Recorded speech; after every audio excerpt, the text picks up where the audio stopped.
Alhamdulillahilladzi arsala rasulahu bil huda wa dinil haqq liyuzhirahu 'ala dini kullihi walau karihal kafirun. Asyhadu an la ilaha illallah wa asyhadu anna Muhammadan 'abduhu wa rasuluhu alladzi la nabiyya ba'd. Ibu-ibu serta teteh-teteh rahimakumullah, alhamdulillah pada hari ini saya bisa hadir di tengah ibu-ibu dan teteh-teteh sekalian. Semoga kita senantiasa diberikan kesehatan, baik kesehatan jasad maupun kesehatan ruh ya. Dan ini yang terpenting. Rasa syukur tentu saja tidak boleh terhenti ya, kita ungkapkan, kita zikirkan kepada Allah Ta'ala yang telah memberikan kita berlimpah-limpah kenikmatan yang tidak terhitung banyaknya, sehingga masih diberi kesempatan untuk terus meningkatkan keimanan dan ketakwaan. Utamanya kita sekarang sedang memasuki bulan Ramadan, mengkaji terus, memperdalam terkait bidang-bidang keilmuan, terutama yang sumbernya dari Al-Quran. Ini menjadi arahan yang menjadi keutamaan. Ibu-ibu serta teteh-teteh rahimakumullah, sepertinya juga banyak adik-adik juga ini yang hadir.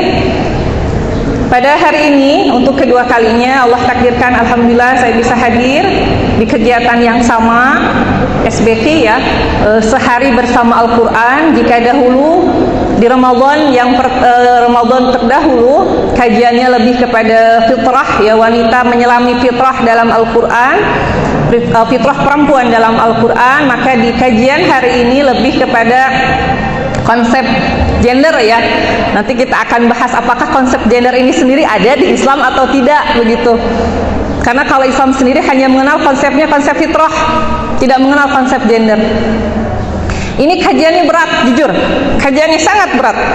Cuman saya merasa tertantang, kebetulan kalau secara sanad, karena keilmuan itu harus bersanad. Saya tidak akan berani menyampaikan ilmu apapun tanpa saya punya basic terkait keilmuan itu. Kebetulan saya 2 semester di S2 dipertemukan, karena memang S2 pun saya mendapatkan beasiswa dari Dewan Dakwah Islamiyah Indonesia, dari DDII Pusat, menjadi satu-satunya waktu itu perempuan yang lulus seleksi untuk melanjutkan S2 ke UPI full ya, alhamdulillah. Sehingga dari sana kerjasama UPI dengan Dewan Dakwah itu mengkolaborasikan kurikulum UPI dengan Dewan Dakwah yang basicnya terkait Islamic Worldview. Jadi 2 semester saya belajar dengan Dr. Adian Husaini, atau saya menyebutnya Ustadz Adian, dengan Dr. Anwar Bakhtiar, guru kita bersama. Tentu ibu-ibu juga teteh-teteh dan adik-adik sekalian mengetahui beliau. Dari sanalah kemudian konsep terkait Islamic Worldview, juga terkait ideologi feminis ini saya pelajari. Termasuk ketika menjadi ketua umum, kami bersama-sama dengan Bu Hajah Titin di PP Persistri, bersama bolak-balik ke MK, mendukung teman-teman kita dari Alia ya, karena waktu itu memang luar biasa tantangannya ketika akan, dan sudah disahkan ternyata tanggal 11 April kemarin itu sudah disahkan menjadi undang-undang. Dari awalnya rancangan undang-undang terkait kesetaraan gender, keadilan dan kesetaraan gender, kalau sekarang itu menjadi undang-undang tentang tindakan kekerasan seksual ya. Ada fenomena yang cukup menarik ya ibu-ibu, kenapa kemudian kami waktu itu dari Pemudi concern bersama dengan PP Persistri ikut jauh-jauh ke Jakarta ya, ke MK khusus untuk menghadiri sidang terkait RUU ya. Dulu itu KKG, kemudian berubah jadi RUU PKS, sekarang RUU RUU TPKS begitu, tindakan kekerasan seksual begitu. Karena ini ada fenomena lahir ya, fenomena ini dari segi lahiriahnya saja. Kalau yang hadir dari Pemudi Persis, Persistri, Alia, juga teman-teman yang lain yang memang menolak aturan dan rancangan undang-undang ini, pakaian kami itu begini Bu. Ya mohon maaf, saya sampaikan ya, yang lain juga santun, begitu islami, saya betul-betul hafal lah orang per orangnya, ini di bidang ini kajiannya, ini seorang ustaz, alim ulama, kalaupun ada doktornya memang di kajian pemikiran Islam begitu. Nah di pihak yang lain, itu banyak yang hadir, Ibu Teteh dan Ananda dan adik-adik semua, itu datang, Masya Allah ya, laki-laki, hampir laki-laki, tapi gemah gemulai ya, dengan gayanya yang khas, yang ketika kita lihat pun secara selintas ini tuh ada apa dengan RUU ini begitu.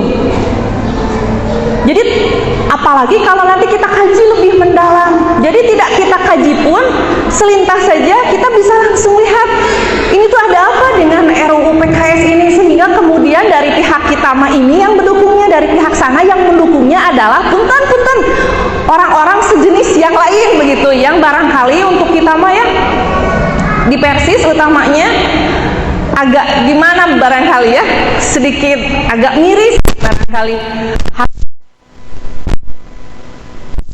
begitu. Si hantorna teh Nirma ya,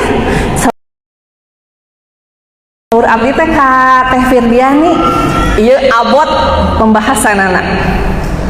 Ibu, ini saya kaji ini, saya hanya sanggup baca buku 7 buku dan belas sampai puluhan artikel.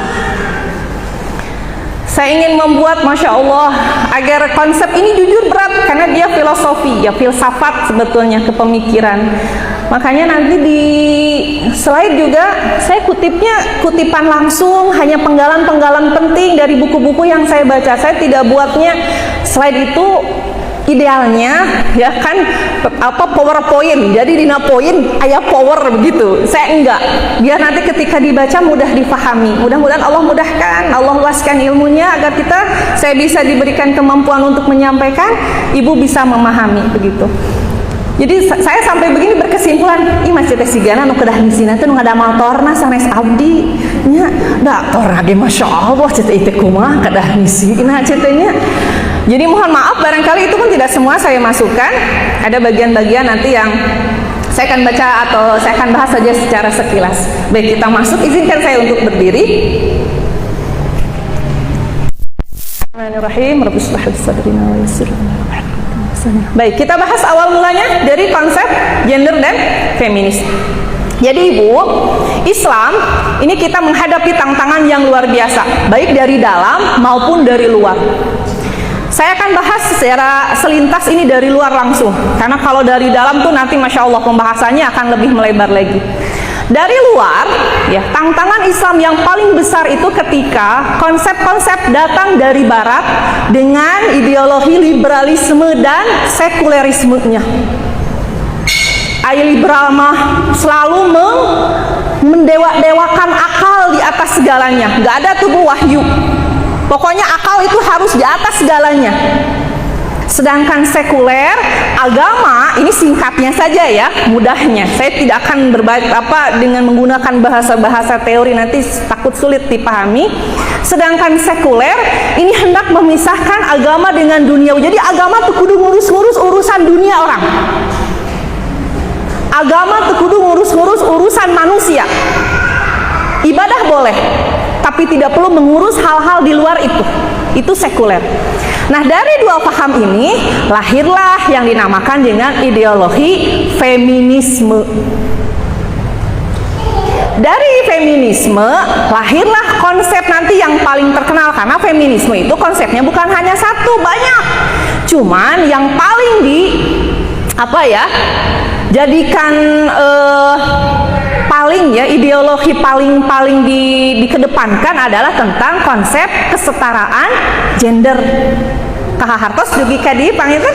Nah, makanya kalau kita bahas gender nggak bisa lepas dari feminis. Makanya feminisme dan kesetaraan gender. Mawi nanti hayu kita berpikir, mengulang-ulang berpikir. Jantan ayat tuh sih gender di Islam. Gitu. Ras. Nah, feminisme dan gender dan feminisme. Konsep mendasar ini yang ditawarkan dari feminisme itu ini yang harus digarisbawahi. Menganalisa masyarakat, ya, untuk menganalisa masyarakat ini yang dijadikan pisau analisanya adalah tentang konsep gender. Gender ini munculnya pertama itu dari Inggris, seorang tokoh feminis nih namanya Anne Oakley. Jadi gender itu bukan dari Islam. Kalau dicari dari kamus KBB itu nggak akan menemukan kata gender. Yang ada itu jenis kelamin, ada seks. Punten, seks pun nanti kalau di Barat, seks itu artinya jenis kelamin. Kalau ke Indonesia jadi berubah. maknanya ya di Indonesia mah jadi punten-punten hubungan suami istri, padahal kalau di barat itu adalah jenis kelamin. Jadi gender ini tidak dikenal di sejarah peradaban keilmuan Islam, nggak ada. Dia baru muncul abad ke-17, 18 di yang memperkenalkannya ini Anne Oakley. Ya, kemudian nah, pengertian gender. Apa itu gender? Gender itu ini bukan sekedar katanya istilah oh gender, jenis kelamin, bukan. Ternyata di balik nama kata gender itu ada visi, ada ideologi, ada filosofisnya yang mendalam. Kenapa sampai lahir kata gender? Jadi ternyata tidak sesederhana hanya cukup mengatakan oh gender, enggak. Dia lahir dari barat. Di barat itu dahulu sampai lahir istilah gender karena waktu itu di zaman itu ibu, teteh dan adik-adik sekalian ya, perempuan memang diposisikan tertindas. Jadi cukup apa ya? Kita mengenal peradaban barat yang cukup ini ya, sangat kita Indonesia itu sangat mengeluh-ngeluhkan peradaban barat yang wah. Di balik kewahannya itu ada sisi lain yang sangat miris ketika mereka bahkan tidak menganggap perempuan sebagai manusia. Bahkan ini didukung oleh otoritas atau dogma gereja waktu itu. Sampai ada nih tokoh feminis Elizabeth Cady Stanton ya. Dia mengatakan bahwa gereja itu katanya menindas kaum perempuan. Jadi Injil Nawai, Bible-nya aja itu menindas perempuan. Ada ayat saya lupa itu tidak kutip. Kalau di Injil itu kan tidak menggunakan ini ya, dia menggunakan pasal dan ayat kayak kalau kita sidang. Jadi sampai perempuan itu dipertanyakan apakah perempuan itu manusia atau bukan. Bahkan perempuan itu disebutnya sebagai dosa dasar. Dari mana mengambilnya? Karena yang menyebabkan Adam sampai turun ke bumi ini adalah karena dosa yang dilakukan oleh Hawa. Dan Hawa itu adalah perempuan. Disebutnya itu Saint Paul, jadi dosa dasar. Begitu. Makanya perempuan itu mendapatkan diskriminasi yang luar biasa. Nah, konsep ini melahirkanlah kemudian sebuah situasi ketika geliat perempuan tuh protes. Makanya disebut sebagai gelombang feminisme pertama. Mereka menuntut apa? Pengen dapat ilmu, pengen dapat pekerjaan, ya pengen dapat pendidikan. Ihungkul kawit nama. Awalnya ini. Ya. Nah, gender ini adalah teori tentang apa? Tentang perbedaan laki-laki dan perempuan menurut perspektif sosial budaya, bukan menurut perspektif biologis. Kalau kita membedakan jenis kelamin laki-laki perempuan, benten nanti mana? Tina ciri-ciri biologis. Perempuan tanda-tanda fisiknya berarti apa? Punten, memiliki payudara, karena ini tidak dimiliki oleh laki-laki. Dia punya rahim, ini juga tidak dimiliki oleh laki-laki. Punya sel telur, itu wanita. Laki-laki, punten, punya penis, ada sperma, ini karena dibedakan dari perempuan. Tapi kalau gender tidak melihat itu. Gender mah lebih melihatnya kepada perspektif sosial budaya. Jadi orang itu dia tidak memiliki sejak lahir itu tidak ditandai ieu teh lalaki mun aya penisan lalaki mun sanes eta istri henteu kitu. Penis itu tidak lahir sejak lahir. Nanti sorry. Jadi apa itu? Biologis, ciri-ciri biologis orang itu disebut perempuan atau lelaki itu tidak ditentukan sejak lahir, tapi nanti dengan perbedaan waktu, tempat, lingkungan, sosial, ini bisa berubah. Tidak mesti perempuan yang memiliki rahim, punya payudara, sel telur, dia harus feminim dan melahirkan, punya anak, ngurus budak. Tidak perlu begitu. Yang laki-laki, meski dia punya tanda-tanda biologis laki-laki, punya penis, sperma, dia misalnya ya kemudian menjadi lebih misalnya ya, punya kewenangan lebih dari perempuan, sifatnya maskulin, tidak mesti begitu. Meski perempuan nanti secara biologis punya tanda-tanda perempuan, dia boleh maskulin. Laki-laki meski dia punya tanda-tanda cek urang mah lalaki nu kitu mah dia boleh feminim, makanya boleh terjadi pertukaran jenis kelamin nanti ketika nanti orang itu mau merubah mempertukarkan jenis kelaminnya. Siapa yang mendorong? Budaya sosial masyarakat. Ini bahaya. Jadi bukan hanya terhadap agama, ulah nyanak agama heula we ayeuna mah. Karena norma aja. Ini sudah melakukan destruksi terhadap norma, merubah pola. Tapi itu yang mereka usung. Dan tentu ada istilah dalam gender itu nggak ada istilah laki-laki perempuan ditandai dengan ciri-ciri biologis, itu tidak ada. Makanya nanti lahirlah pada ujungnya mah anggar homoseksual, lesbi, ada biseksual. Bahkan kalau ibu-ibu dan tetek-tetek adik-adik sekalian sering melihat acara-acara perhelatan akbar tuh di TV-TV kayak Oscar, apa itu Met Gala, lalaki tapi acukna nuluhur jas handap rok. Terang nukarar itu kan perempuan bajunya pakai jas, tapi ini nalah hak katingal, dan dia tidak merasa bahwa memperlihatkan ciri-ciri kewanitaannya itu satu enggak, karena aku laki-laki, aku bisa melakukan apa yang aku inginkan, karena gender bisa berubah, dipertukarkan di waktu, di tempat yang aku inginkan. Coba sampai begitu. Ini gender. Jadi perbedaan laki-laki dan perempuan itu ditentukannya oleh sosial, oleh budaya yang sifatnya relatif. Di Islam, perbedaan laki-laki dan perempuan ditentukannya oleh wahyu. Makanya kita muslimah. Muslimah itu dari aslama, taat, berserah diri. Wayah nabungan orang mah muslimah, taat karena aturan Allah. Bagaimana harusnya perempuan, bagaimana harusnya laki-laki. Yang mengaturnya siapa? Allah. Allah menurunkan wahyunya melalui Nabi Muhammad, makanya Al-Quran disebut kalamullah al-munazzalu ya'al mu'jizu al-munazzalu ala khatimil anbiya'i Muhammadin sallallahu alaihi wasallam. Dia diturunkan kepada Nabi Muhammad. Kalam Allah ini sengaja ya menjadi petunjuk bagaimana seharusnya kita bertindak, bagaimana kita berkelakuan sesuai dengan aturan Allah. Allah yang menciptakan, Allah yang paling tahu apa yang kita butuhkan, bukan yang kita inginkan. Biasanya yang kita inginkan mah sumbernya apa? Nafsu. Nah, perlu saya sampaikan juga konsep-konsep nih gender-gender di barat yang kita adopsi mentah-mentah ini ya, ini sebetulnya adalah bukti ya dari kasuistik mereka nu dibawa dipaksakan orang harus menelan bulat-bulat, terus orang teh kita mikir gimana nih solusinya. Gini Bu ya, teteh, kan permasalahan wanita ditindas abad pertengahan tuh di Eropa. Lahir gender, aya feminis ngalahirkan konsep kesetaraan gender. Di negara lain, di peradaban lain belum tentu keadaannya seperti itu. Ieu mah dipaksa. Urang teh kedah melahap ideologi itu ya, bulat-bulat. Yang paling parah di Indonesia nih ya, kan ini tahun 17-18 nih baru muncul isu ini.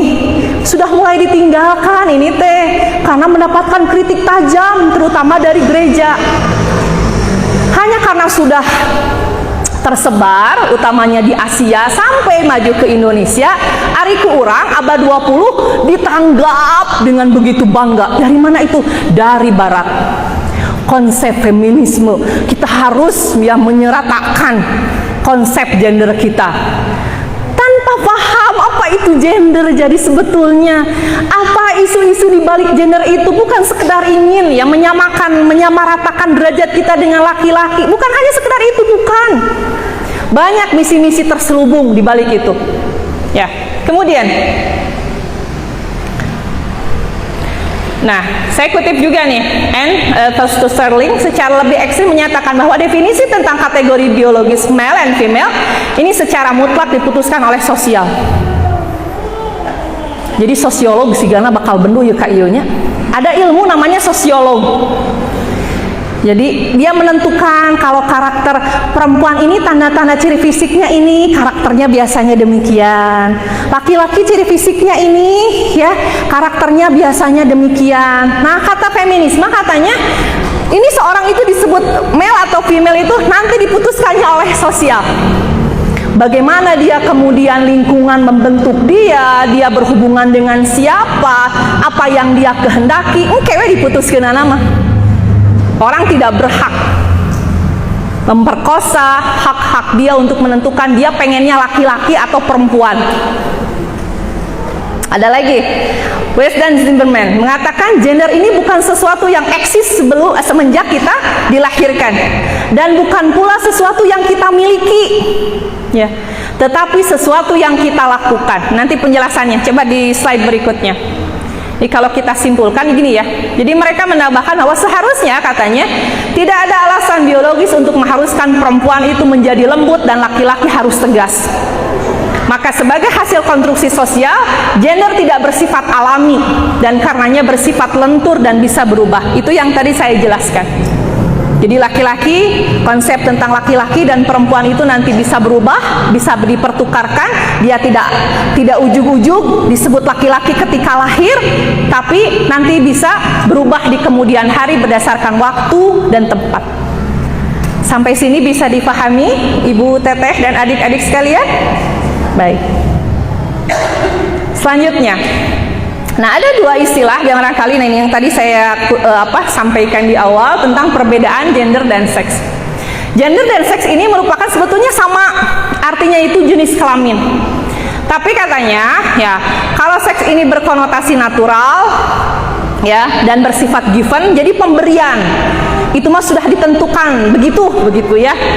Nah, karena ciri-ciri yang dikandungnya merupakan ciri-ciri biologis dengan sifat dan watak yang mengikuti ciri biologis itu, maka gender ini berkonotasinya dengan kebiasaan atau sifat-sifat, human construction atau social and culture construction. Jika yang pertama itu segala sifat dan cirinya tidak bisa dipertukarkan, sedang pada yang kedua dapat dipertukarkan. Ini juga sudah saya jelaskan tadi. Jadi kalau jenis kelamin atau disebut dengan seks itu memang ciri-cirinya ada, itu mah pemberian, tidak bisa diganti, udah dari sananya. Tetapi kalau gender dia bisa dipertukarkan dan bisa dirubah. Ini perbedaannya. Jadi dua-duanya ini istilahnya diambil dari barat ya. Kalau di bahasa Arab itu al-jins ya, al-jinsu. Begitu. Oke, sampai sini. Nah, feminisme melanda dunia Islam. Tadi saya juga sudah sampaikan, ya paham-paham feminis di dunia Islam ini sudah dimulai abad ke-20. Jadi di barat langsung kemudian menyerbu terutama di Asia ya. Beberapa tokoh kemudian muncul seperti misalnya Taimuriyah, ini penulis dan penyair dari Mesir, Zainab Fawaz, esais Libanon, kemudian Taj Sultanah dari Iran, Fatma Aliye dari Turki, Fatima Mernissi ini pernah dijelaskan di pertemuan ya di tahun lalu, dari Maroko, Nafis Siddiq dari Pakistan, Taslima Nasrin dari Bangladesh, Aminah Wadud, ini Aminah Wadud Muhsin, dia dari Amerika, kelahiran Amerika, serta beberapa tokoh bukan hanya di Asia secara luas ya, Asia Barat, Timur dan lain sebagainya, tapi juga Indonesia. Indonesia itu seperti ada Wardah Hafiz, Gadis Arifia, Karlina Laksono, Ayu Tamilis, Mansur Nasir, dan Wilasih Novian, dan banyak lagi. Dari mana kita tahu orang-orang ini adalah penggiat feminis? Dari tulisannya. Ini tadi pagi banget, saya sebelum kesini oleh penasaran ya, saya cari-cari beragam artikel jurnal terutama terkait feminis ini.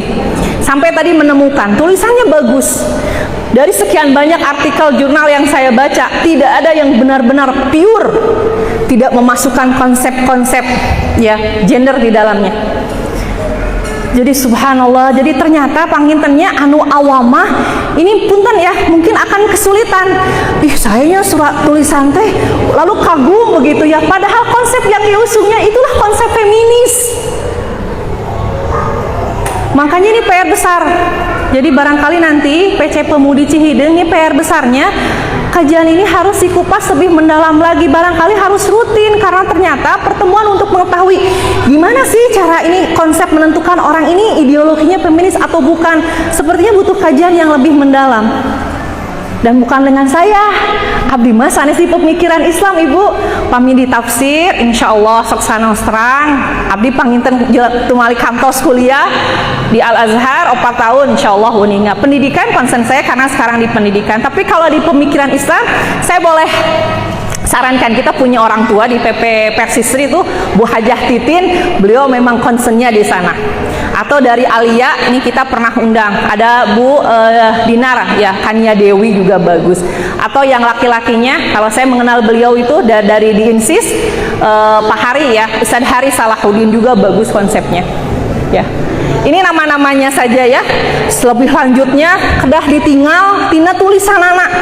Bagaimana nanti cuman sama Bu, ari feminis mah rata-rata pasti yang diusungnya itu tentang konsep kebebasan sebagai wanita, kemandirian, ingin berlepas dari kungkungan atau kewenangan laki-laki begitu. Nah, bahkan nih konsep ini kenapa mereka lesbi? Lesbi itu ciri bahwa wanita itu mandiri. Jadi tidak butuh laki-laki. Makanya kenapa mereka lebih memilih lesbian, mencintai sesama sejenisnya. Urang mah pan teh dilarang pisan. Ayeuna tos dugi punten, ieu punten pisan. Abi gaduh rerencangan sami di S3, ayeuna di Dikti. Beliau penelitiannya itu di pesantren. Saya sampai hoyong nangis ya. Bugian, hati-hati ya. Sekarang homoseksual, lesbian sudah nyampe ke pesantren. Bukan santrinya loh bugian. Subhanallah gitu, astagfirullah. Itu bukan hanya santrinya, sudah ke guru, sudah ke morobi. Terutama hati-hati dengan konsep asrama. Mung urang kedah sieun panginten kedah, tapi tetap kita harus selalu optimis. Urang mah gaduh doanya ibu ya, kita punya doa. Dan jangan kemudian pun membuat kita jadi apa, ragu ke pasantren. Ih cenah nya sieun nu pasantren wae kitu, komo di luar pasantren nu basicna teu aya agama pisan. Jadi kita berdoa, tentu saja dai pendidikan makan kita hanya menitipkan ke pesantren, ke sekolah umum oge. Pendidikan utama kan tetap di keluarga, di rumah kita mengontrol begitu. Hanya itu faktanya memang terjadi. Ya, begitu. Kemudian gender dan dekonstruksi syariah. Ini Rifat Hasan, dia sarjana dari Pakistan, ibu dan teteh adik-adik sekalian. Dia adalah salah seorang yang berusaha mengembangkan pemikiran Islam yang dikatakan, jadi dia itu muslimah dari Pakistan. Dia marah dengan beberapa konsep-konsep Al-Quran dan hadis yang menurut dia bias gender.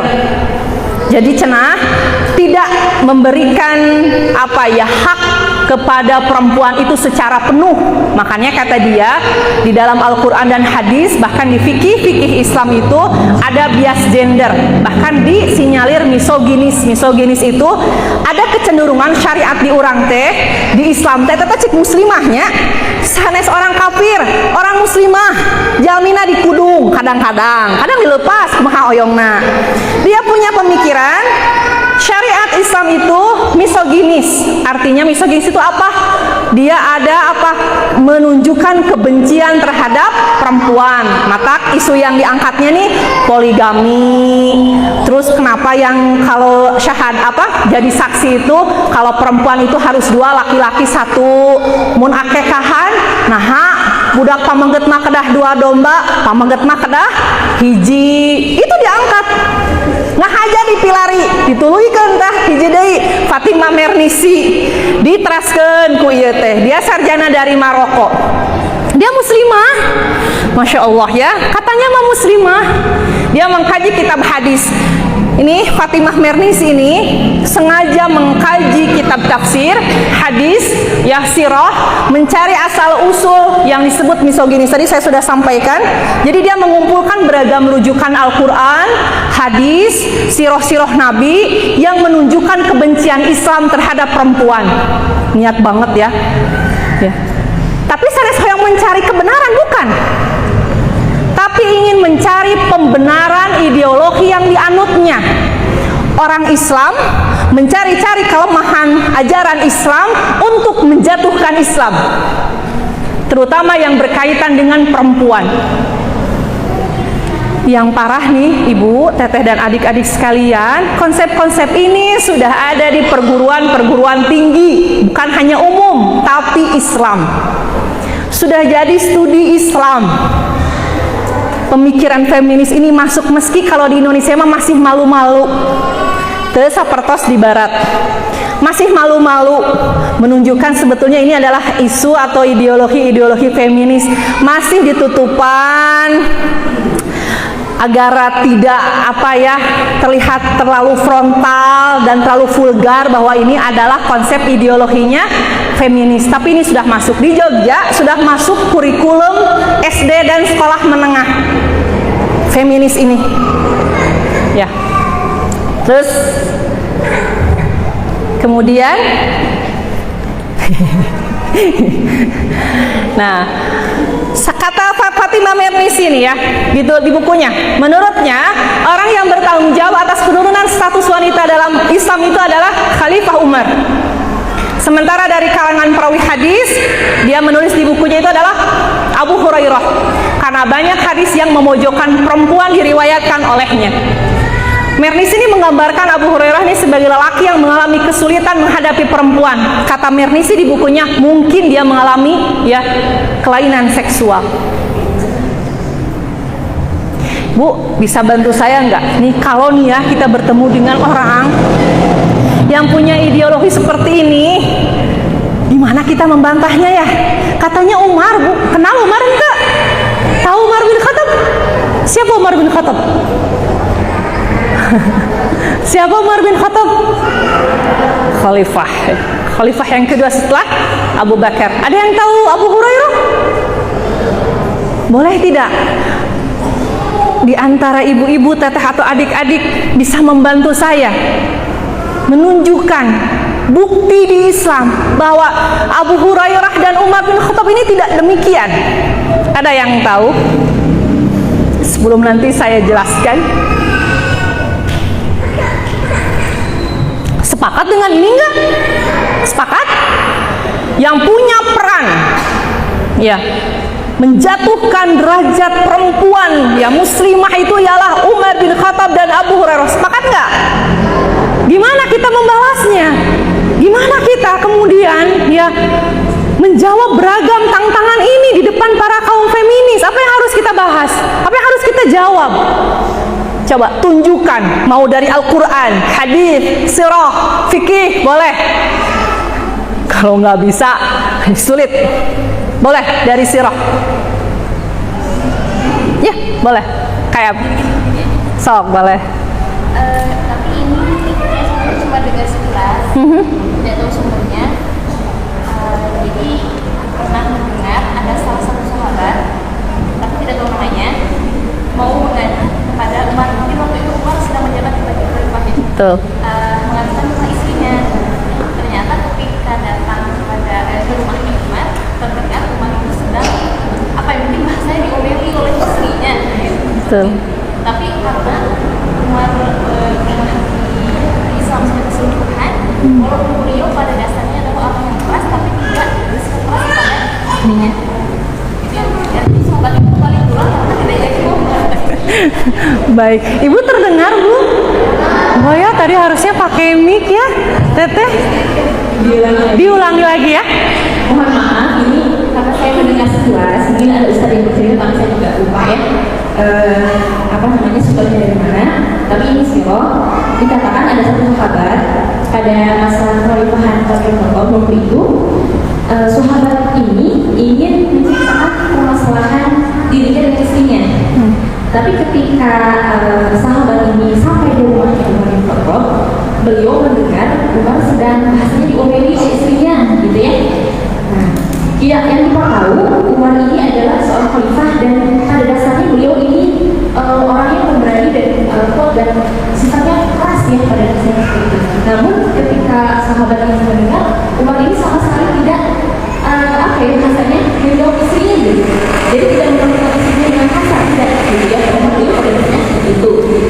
Jadi kita bahwa pemahaman beliau dengan Islam tentang Islam kan sudah sempurna, gitu ya. Kita dengan perlakuan beliau kepada istrinya. Jadi sahabat tersebut tidak jadi mengadukan istrinya, malah kembali pulang ke rumahnya karena malu nyiumkan kondisinya. Baik, baik, sah, betul. Salah satunya itu. Tapi ada bagian yang terlewat. Ini penting.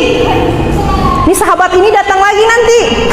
Wahai Umar, katanya, wahai Khalifah, kenapa katanya engkau diam saja ketika dimarahi istrimu? Ya. Lalu Umar menjawab, bagaimana aku bisa marah? Istriku yang mencucikan bajuku, dia yang memasak untukku, dia yang mengurus anakku. Bayangkan, ini Umar bin Khattab yang kemudian digambarkan oleh kaum feminis sebagai pencetus utama. Ya, rendahnya posisi kita. Ya. Ini Umar, Masya Allah. Sampai ada juga satu kesempatan, pernah di majelis ilmu seperti ini, Umar naik ke mimbar, dia katakan, mulai hari ini kamu para sahabat tidak boleh memberikan mahar melebihi 400 dirham kepada perempuan.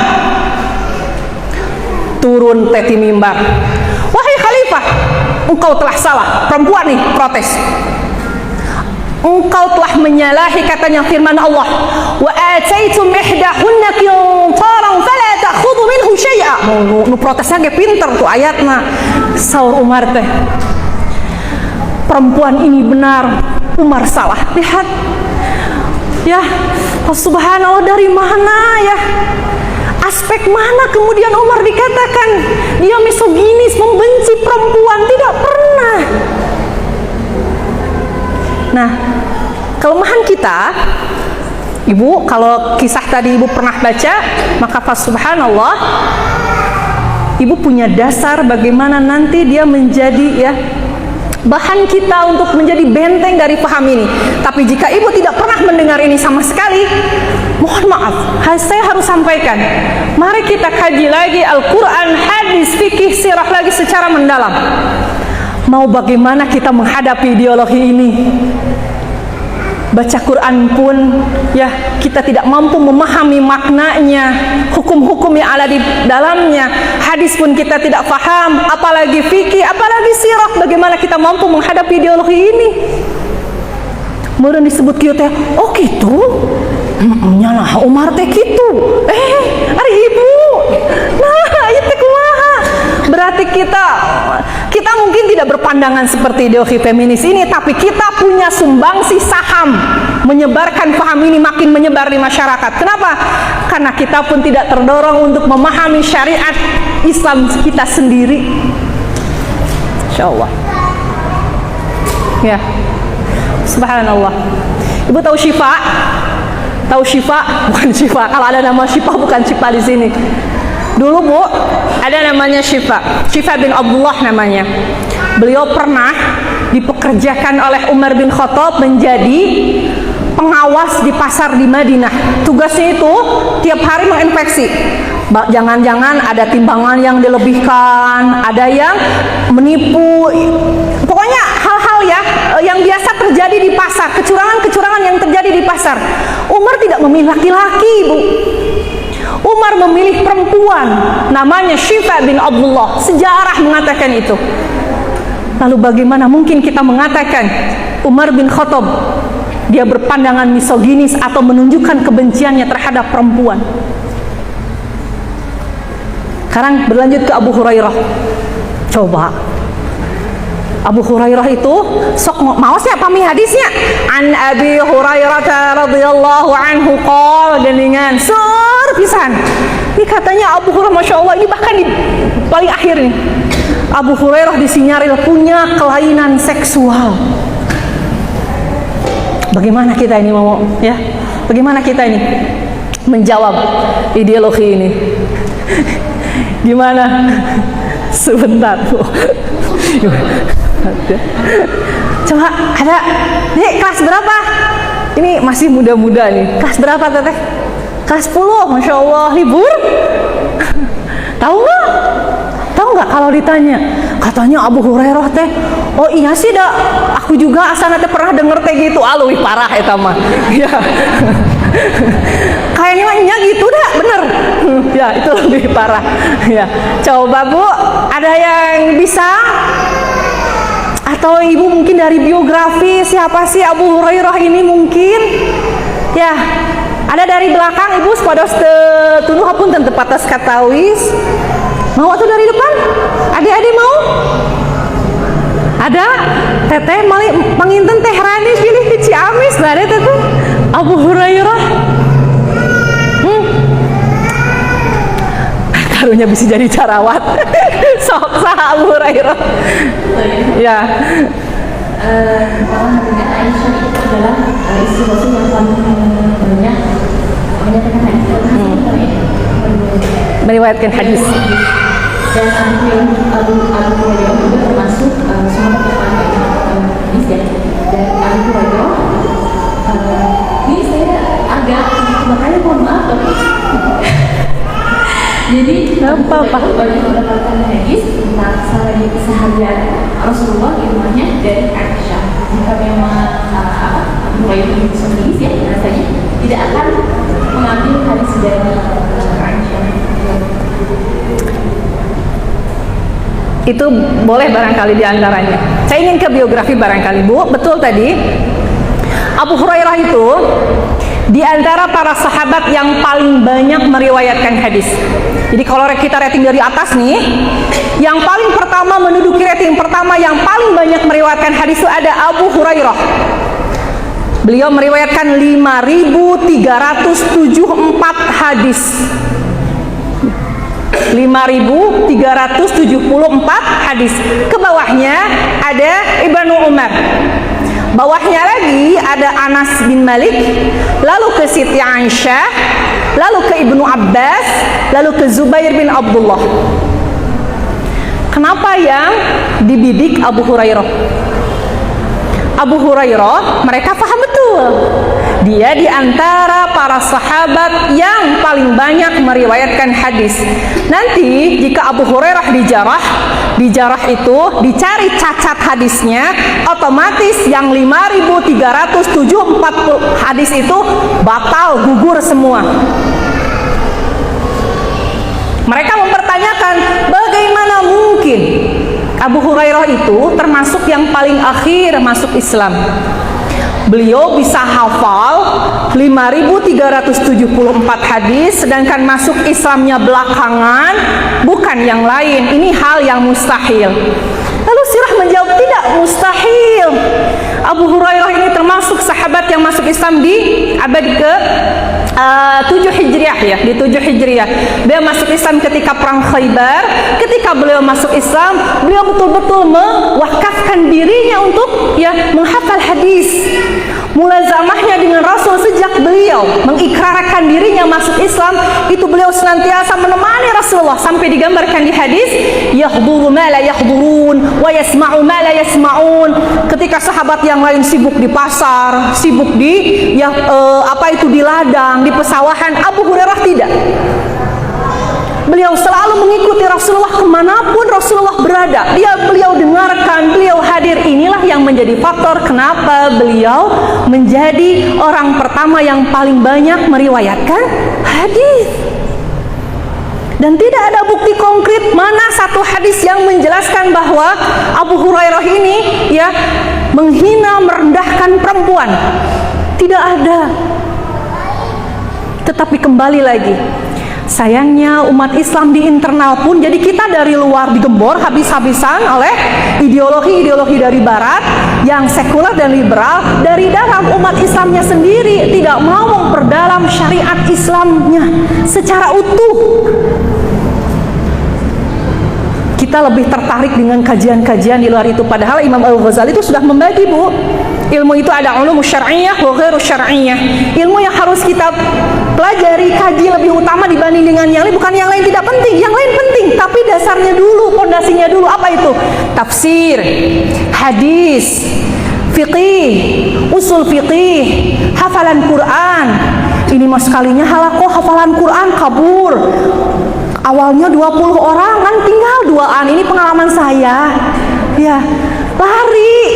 Kajian tafsir dianggap tidak menarik, hadis dianggap enggak kekinian, usul fikih meniliur. Jadi bagaimana mungkin kita menjadi di garda terdepan yang melawan paham ini? Susah. Saya sampaikan, susah. Fondasi kita lemah. Jangan-jangan kita yang justru akan tergerus, terbawa arus oleh mereka. Saya harus sampaikan, kakak kelas saya di Mu'alimin banyak yang sekarang ideologinya ini Mu'alimin loh. Sanawiyah 3 tahun, Mu'alimin 3 tahun, genep tahun mempelajari al-ulum syar'iyah, ternyata belum cukup membentengi kita dari faham ini, apalagi yang tidak mau lagi belajar. Dan ilmu mah begitu, kalau kita tidak di-upgrade ilmu, ya hilang, memori kita kan terbatas. Kayaknya harus upgrade lagi ilmu, upgrade lagi ilmu. Sekarang tidak ada alasan tidak mencari ilmu.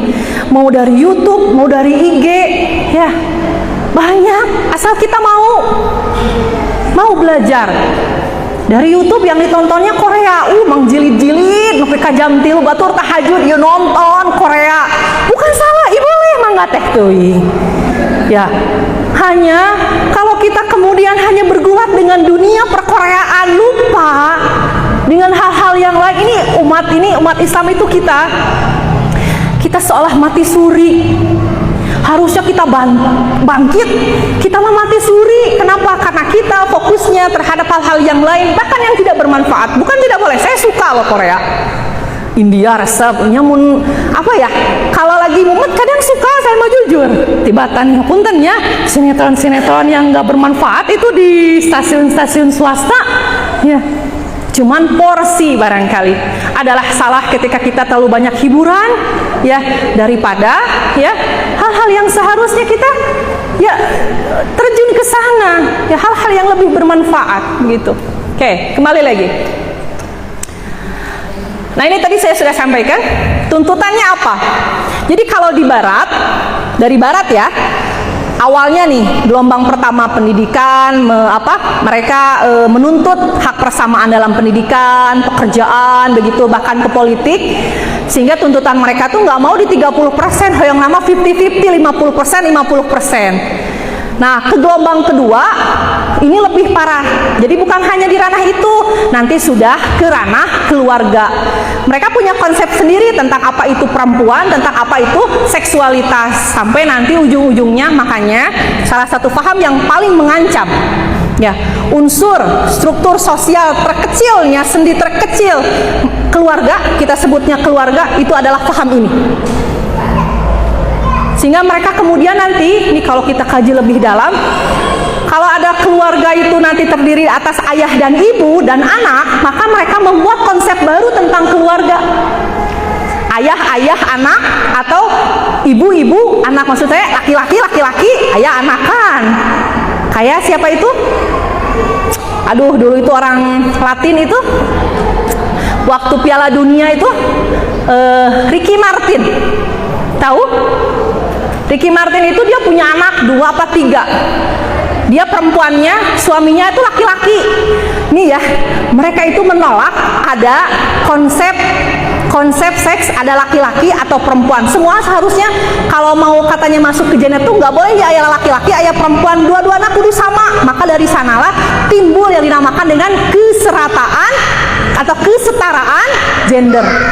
Tapi faktanya, meski ini dua-duanya laki-laki, ini ada yang berperan sebagai ayah, berperan sebagai ibu. Faktanya begitu. Dua-duanya nih perempuan, lesbi, suka ke sama jenis, ke perempuan lagi. Ini ada yang berperan sebagai suami, ada yang berperan sebagai istri. Jangan kita anggap itu cuma 2 anak istri, enggak. Nanti ada yang 2 orang ini, yang ini masih sisi maskulinnya lebih dominan, yang ini sisi femininnya lebih dominan. Padahal 2 anak secara ciri-ciri biologis mah cek urang mah istri nu kitu teh. Tapi kan mereka hilangkan, nggak ada itu. Nah, yang paling mengancam struktur keluarga apa? Ini ideologi feminis. Jadi engkemah aya cenah keluarga teh bentukan keluarga yang lain. 2 anak lalaki tetap boga bisa punya anak. Dua-duanya perempuan tetap bisa punya anak. Dari mana? Kalau di barat kan ada ya, sperma itu nanti dijual secara bebas, mau apa? Sperma seperti apa? Jenis apa? Dari negara apa? Tinggal sumping aya kabang sperma. Kalau kita di Islam nggak mungkin seperti itu, kaitannya nanti dengan nasab. Aya teh budak saha? Ti ujung-ujung we. Nya budak teh lahir bapana saha eta teh? Nanti kaitannya dengan apa? Dengan waris, ya. Banyak. Ya, pas wali nikah, saha walina duka cenah da lain bapana nu ieu mah. Kaitannya Masya Allah. Jadi memang Masya Allah luar biasa ya pengaruhnya. Nah, kalau di barat itu sumping ke Indonesia yang diserangnya apa? Al-Quran. Makanya mereka nggak mengenal istilah tafsir. Adanya hermeneutika atau Al-Quran berbasis gender. Sudah ada yang menulisnya. Dia buat skema khusus kumaha pembagian waris yang berbasis gender. Tuh kenging cenah ari istri kengingna 2 bagian dari laki-laki, dua-duanya harus 50-50, laki-laki 1, perempuannya kudu hiji. Dan saya ingin sampaikan, jika kemudian di bawah waris nih Islam membagi, kenapa ya mislu hauzil unsayain, perempuan ini mendapatkan, ya laki-laki mendapatkan 2 bagian perempuan, bukan karena Islam benci ini mah perempuan ini laki-laki, bukan. Tapi Allah menyata tadi ogenya, Allah yang menciptakan kita maha tahu apa yang kita butuhkan berdasarkan apa? Peran dan tanggung jawab. Laki-laki mendapatkan yang lebih banyak dari perempuan, bukan Islam benci ini mah laki ini perempuan, bukan. Tapi karena Islam sudah membuat sebuah struktur hukum yang jelas, kenapa laki-laki lebih banyak? Karena dialah, makanya di surah An-Nisa ayat 34 itu kan, laki-laki ini dilebihkan. Kenapa? Karena laki-laki lah yang seharusnya memberi nafkah, perempuan yang dia menerima nafkah, yang diberi mahar, diberi makan, diberikan tempat tinggal, diberikan pakaian. Yang bertanggung jawabnya siapa? Laki-laki. Sebetulnya yang diuntungkan perempuan atau laki-laki? Perempuan mabuk 2 bagian teh kedah dibagi deui, dibagina ka saha? Maka istri manu hiji bagian eta teh dikeukeup ku anjeunna nyalira. Teu kenging caroge nyungkeun tanpa keridoan istrinya. Ari pameget mah nu 2 bagian eta teh dibagi deui ka istrina, dibagi deui ka ibuna, dibagi deui ka budakna. Nu rugi teh sebenarnya mah pameget sanes urang istri. Betapa Islam subhanallah. Lalu konsep waris di Islam itu berdasarkan kedekatan dengan mayit, bukan berdasarkan jenis kelamin, bukan. Ya, ini yang harus kita pahami. Makanya apa yang mereka tuntut nih ya, kesetaraan hak waris kudu sami. Hak menjadi imam sholat, mun pameget maksud hak menjadi imam sholat itu boleh menjadi imam jika jamaahnya laki-laki. Ari istri deui mah kita sudah paham ini tidak masalah. Tapi mereka menuntut boleh perempuan menjadi imam bagi laki-laki, kedah setara. Hak azan, nu kenging azan teh cenah ulah pameget hungkul atuh istri oge kenging cenah kitu. Hak penyamaan batasan aurat.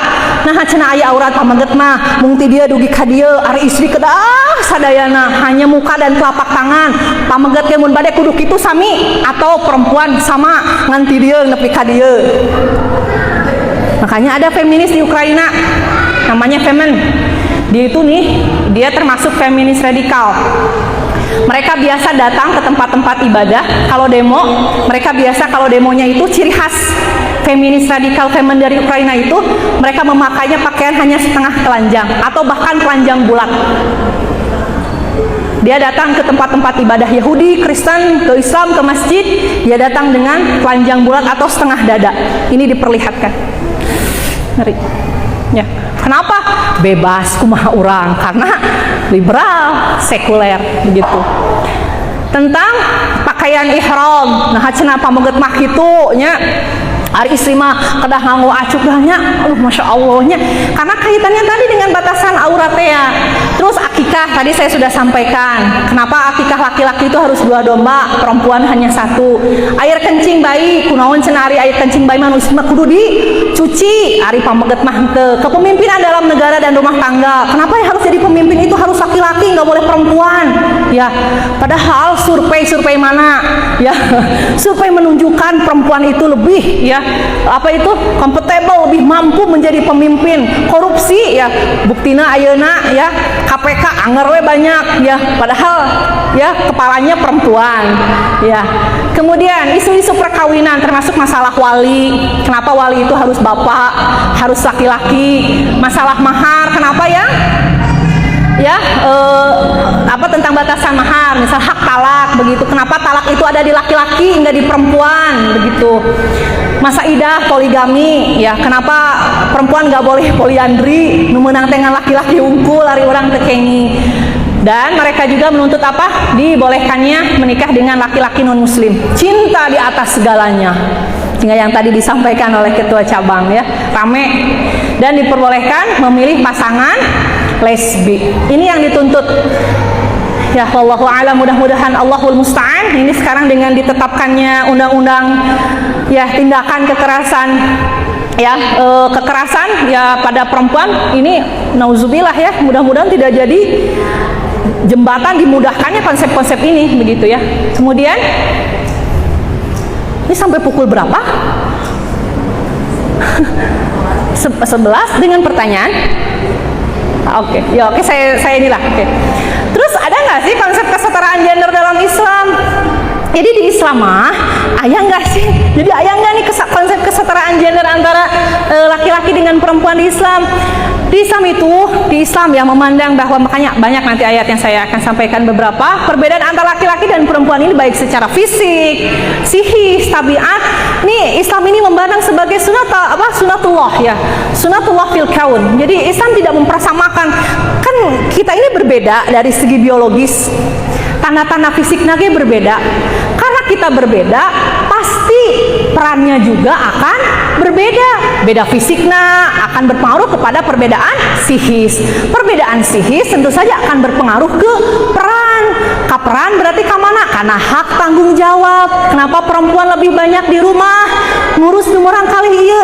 Karena fitrahnya perempuan begitu, kesabarannya melampaui dalam hal-hal tertentu dengan sifat feminismenya. Ini karakter ya atau kualitas yang seharusnya ada di perempuan, dia lebih daripada laki-laki. Gening aya cenah pameget anu tiasa ngurus budak, muhun ngan teu umum. Keumuman perempuan itu memang fitrahnya ya. Memang kita lebih banyaknya di rumah mengurus anak. Sok atuh mun bumi pabalata, pameget aya nu kitu aya. Ngan keumumannya tidak dimiliki oleh kebanyakan laki-laki. Ketika kita kemudian ya menggerus fitrah-fitrah itu yang ada Mbak, nanti kesini saya pastikan ya hati tidak akan tenang, merasa agak ada pergolakan jiwa.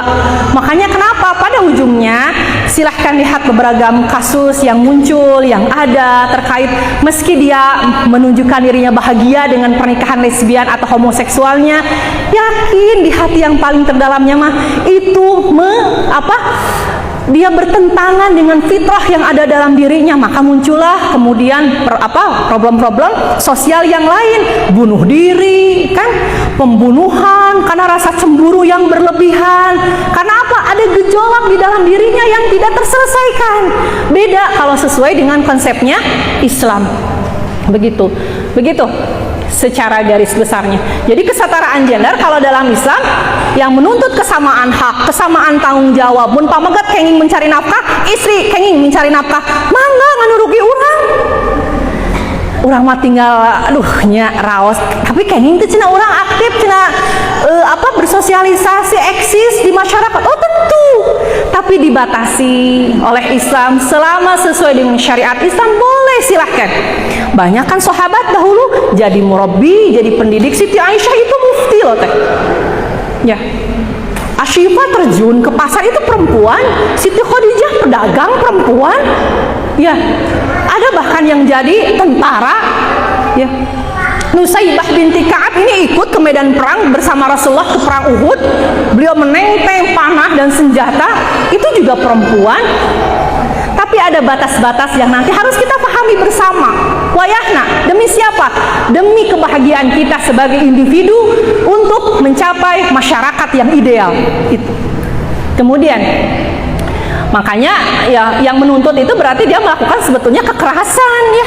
Kalau ingin sama itu berarti kita sedang melakukan kekerasan dalam arti melakukan kezaliman. Kemudian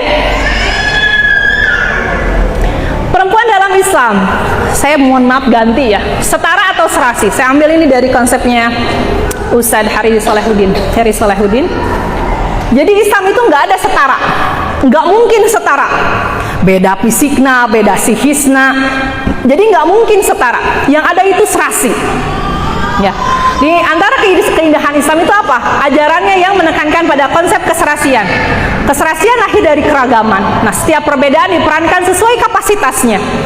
Ya. Keserasian tidak menuntut kesamaan dan persamaan, apalagi penyamaan. Keserasian itu apa? Keharmonisan, kesepadanan, dan kesesuaian. Saya pikir ini ungkapan ini sangat indah. Bagaimana kemudian Islam menempatkan perempuan sesuai dengan fitrahnya. Ya, ketika misalnya perempuan ingin sama-sama bekerja, dua-duanya harus bekerja sementara ya punya anak. Ini yang nanti akan menimbulkan ketimpangan. Ya, laki-laki yang harus bekerja, perempuan yang lebih banyak mendidik anak di rumah. Laki-laki berlepas tidak, laki-laki pun bertanggung jawab. Ini konsep rumah tangga dalam Islam. Dan ini indah. Ya, sangat indah. Ketika hari ini saya lihat tadi anak-anak itu laki-laki tidak merasa bahwa saya tuh laki-laki, nggak boleh saya diberikan ya tanggung jawab untuk mengurus anak. Tapi kemudian ketika melihat istrinya harus menyimak, mengkaji ilmu, dia bawa anaknya, dia asuh anaknya. Ini konsep keserasian. Tidak ada persaingan di Islam. Ini mohon maaf sedikit cerita. Suami saya tahu betul karakter saya. Beliau bertemu saya itu kelas 2 mu'alimin teh. Melalui wasilah orang tua, ibu mertua, almarhum ibu mertua saya. Kami dipertemukan melalui orang tua. Sampai kemudian 2 tahun berlalu saya mu'alimin, beliau sedang S1 di Al-Azhar. Kami dipertemukan 2 tahun berikutnya, kami menikah. Dan beliau tahu bagaimana saya senang sekali di dunia pendidikan dan dakwah. Saya senang sekali mencari ilmu, saya senang sekali kuliah, begitu ya. Tapi Masya Allah, ketika saya sudah membuat perencanaan bahwa S3 itu saya ingin mulai itu pokoknya ba'da jadi ketua umum. Tapi Allah takdirkan lain. Saya harus dengan sabar menanti suami terlebih dahulu menyelesaikan studinya. Beliau tahu, geus kokojot si Umi mah cenah geus kokojot teh. Tenangnya, tenang. Siap ya. Saya apakah langkah itu saya lakukan untuk bersaing? Dia dokter, saya harus jadi dokter. Enggak, Bu, enggak. Tidak. Bukan prinsip itu. Ya.